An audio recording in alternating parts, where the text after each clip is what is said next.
m'appelle Emna Evrard, je suis la cofondatrice de Quasi-Demi. Quasi-Demi est un site e-commerce qui propose des produits sains à petit prix.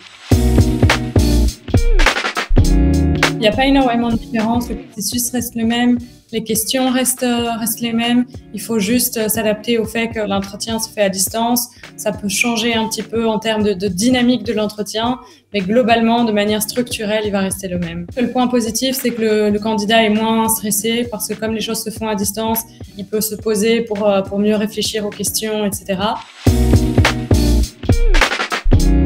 Le point le plus négatif, j'aurais tendance à dire que c'est le fait justement d'être à distance, de ne pas pouvoir avoir cet aspect humain, de ne pas pouvoir discuter avec l'employeur de manière aussi à l'aise que si on le faisait en face à face. C'est possible de faire une blague. Je pense que de manière générale, les candidats sont moins à l'aise de le faire, mais ça reste bien évidemment possible. C'est à l'employeur aussi de faire en sorte que le candidat se sente à l'aise pour le faire.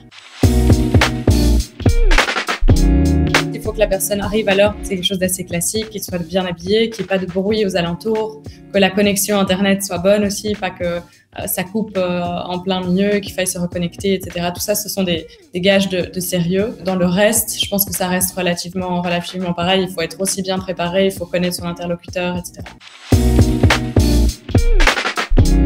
Il faut connaître l'outil avec lequel on va communiquer, que ce soit Zoom, que ce soit Skype, que ce soit Google Hangout, etc. Il faut avoir testé les outils, téléchargé des applications, avoir éventuellement fait un appel avec quelqu'un d'autre pour tester comment ça se passait, s'assurer que l'arrière-plan en fait est clean, qu'il n'y a pas plein de choses qui traînent, etc. Enfin, ce sont des petits détails, mais on a vu des interviews où les gens étaient juste pas préparés, ils se sont connectés à leur pile sans avoir au préalable testé les outils, il n'y avait pas de son.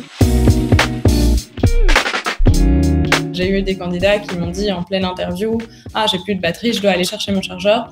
Et les gens reviennent 5 minutes plus tard avec le chargeur. Ce sont des choses auxquelles il faut penser au préalable pour éviter que justement ça se passe en interview. Et c'est une manière pour l'employeur d'aller tester le sérieux et l'organisation du candidat.